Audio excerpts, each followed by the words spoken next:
¿Por qué el hombre que descubrió cómo salvar a miles de madres fue destruido por sus colegas? Murió olvidado, solo y encerrado. Esta es la historia real de Ignaz Semmelweis, el genio incomprendido que pagó con su vida por desafiar al poder.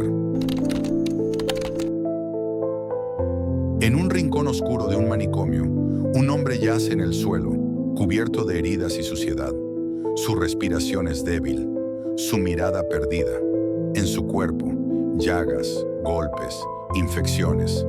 Ese hombre es Ignaz Semmelweis, el mismo médico que 2 décadas antes había encontrado el modo de salvar a miles de mujeres de una muerte terrible. El hombre que gritó una verdad incómoda y fue destruido por ella. Hoy lo dejan morir solo, encerrado como un loco. Lo matará una infección, la misma que él enseñó al mundo a prevenir y que el mundo prefirió ignorar. Ignaz Semmelweis, un joven médico húngaro de apenas 28 años, llega al Hospital General de Viena. Es ambicioso, apasionado, decidido a convertirse en un gran científico. Le asignan un puesto en la primera clínica obstétrica, un lugar que pronto lo marcará para siempre. Allí, la escena es espantosa. Cada mañana los pasillos se llenan de gritos desgarradores. No de los bebés recién nacidos, sino los de las madres. Porque en esta clínica, 1 de cada 3 mujeres que da a luz muere. Días después, consumidas por fiebre alta, escalofríos, hinchazón, dolor insoportable, la fiebre puerperal. En la sala vecina, en la segunda clínica obstétrica, atendida por comadronas, las cifras son distintas. Mueren muchas menos madres. ¿Por qué? Nadie parece preguntárselo. Nadie quiere la respuesta. A nadie parece importarle. Los médicos culpan al aire viciado, a los malos espíritus, al clima. Algunos hablan de castigo divino, otros de la pobreza de las pacientes. Pero Semmelweis observa y no se conforma. Lo que ve le revuelve el estómago. Los médicos, tras realizar autopsias en los sótanos del hospital, suben directamente a atender los partos, con sus manos aún manchadas con restos de sangre de los cadáveres. Y cada vez que esto ocurre, las madres mueren. Es una verdad tan simple y tan terrible, pero nadie quiere verla. Semmelweis comienza a obsesionarse. Día y noche revisa datos, observa, pregunta, y un día el destino le da la pista que necesita. Un colega suyo muere por una herida accidental durante una autopsia. Desarrolló los mismos síntomas que las madres recién paridas. Allí lo comprende todo. Es algo que pasa de las manos de los médicos al cuerpo de las mujeres. En 1847, da el paso que cambiará la historia. Obliga a todo médico y estudiante a lavarse las manos con una solución de cal clorada antes de atender partos. Y el milagro ocurre. La mortalidad se desploma, de un 30% a menos del 2%. Pero lo que para las madres era un milagro, para sus colegas fue un insulto, porque aceptar lo que decía Semmelweis era aceptar que ellos eran los verdugos de las mujeres que habían jurado proteger, era quedar en evidencia. Y así comenzó la otra lucha de Semmelweis, no contra la muerte, sino contra la ceguera y la soberbia de los hombres. El milagro había ocurrido. Las mujeres dejaban de morir. El hospital celebraba el descenso de la mortalidad. Pero lo que debería haber sido el inicio de la gloria de Ignaz Semmelweis se convirtió en el comienzo de su ruina, porque salvar vidas fue su mayor pecado. Al principio, los resultados eran indiscutibles. Las gráficas hablaban solas. La fiebre puerperal, ese verdugo silencioso de las parturientas, estaba desapareciendo. Pero la medicina de aquel tiempo no estaba lista para la verdad de Semmelweis. ¿Cómo aceptar que eran ellos mismos, los doctores, los responsables de tantas muertes? ¿Cómo admitir que sus manos, las manos de los hombres de ciencia, habían llevado a la tumba a miles de mujeres inocentes? Los ataques comenzaron pronto. Los doctores más antiguos lo llamaron arrogante. Decían que insultaba al cuerpo médico, que sus métodos eran innecesarios y humillantes. ¿Lavarse las manos? ¿Acaso un caballero debía someterse a semejante indignidad? Los estudiantes lo imitaban, pero en silencio lo odiaban. Su obsesión por la limpieza lo convirtió en el blanco de chismes. Lo acusaron de ser paranoico. Decían que veía microbios en todas partes, cuando los microbios aún eran un mito para la ciencia.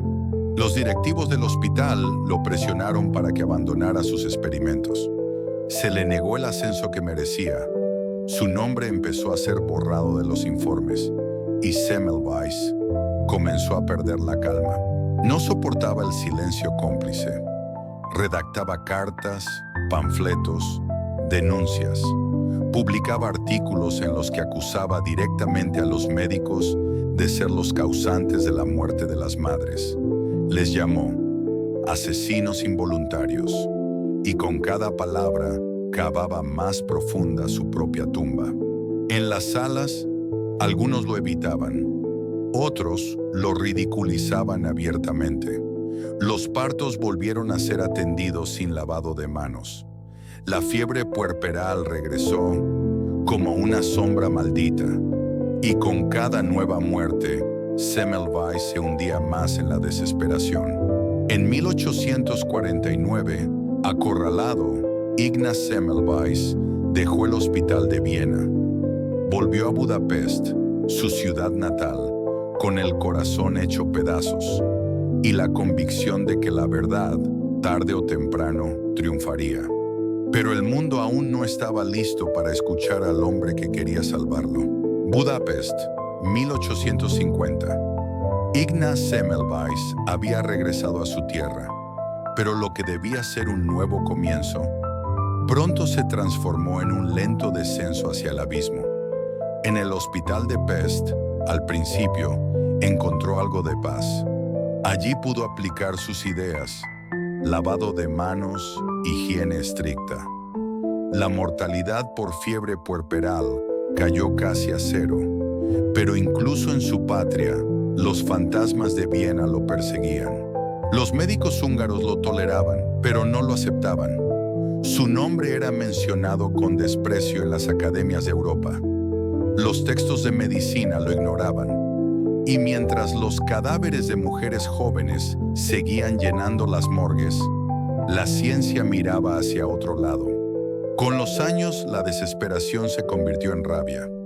Ignaz comenzó a escribir cartas públicas en las que acusaba a los médicos de ser responsables de las muertes. En cada carta, sus palabras eran más duras, más incendiarias. Les llamó asesinos a sangre fría. Las respuestas no tardaron en llegar. Los mismos que podrían haberlo apoyado lo calificaron de desequilibrado, de loco.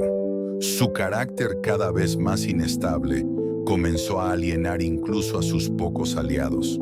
En casa, su vida también se desmoronaba. Su esposa, María, sufría en silencio al verlo consumirse. Los hijos de Semmelweis lo observaban con miedo cuando se encerraba a escribir y a llorar durante horas.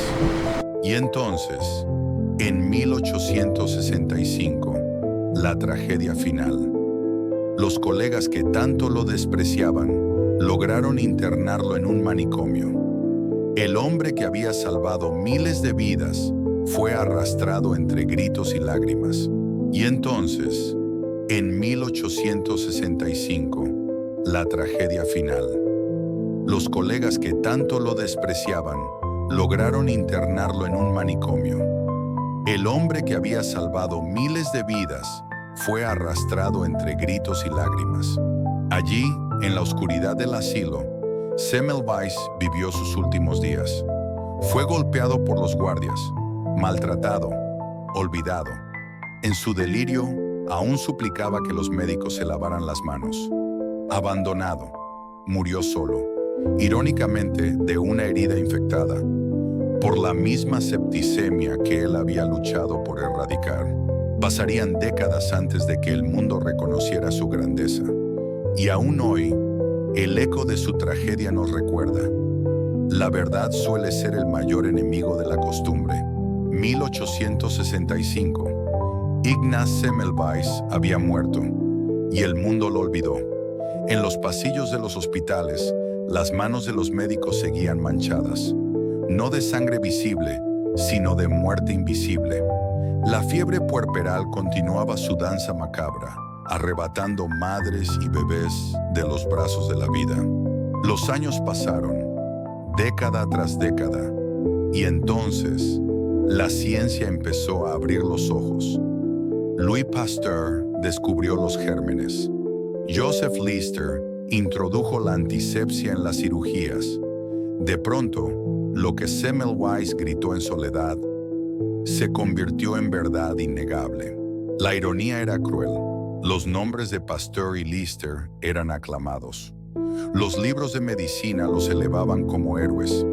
Mientras tanto, el nombre de Semmelweis era apenas un susurro en notas al pie. Pero el tiempo, ese juez implacable, no olvida del todo.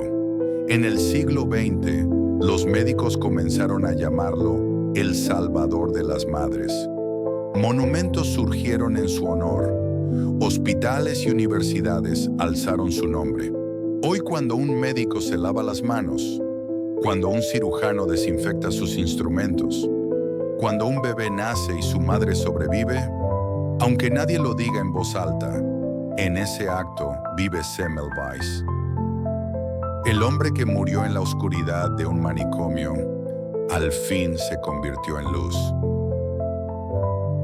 Si su historia te llegó al corazón, suscríbete y comparte este video, porque recordar a los que lucharon por la verdad es el primer paso para construir un mundo mejor.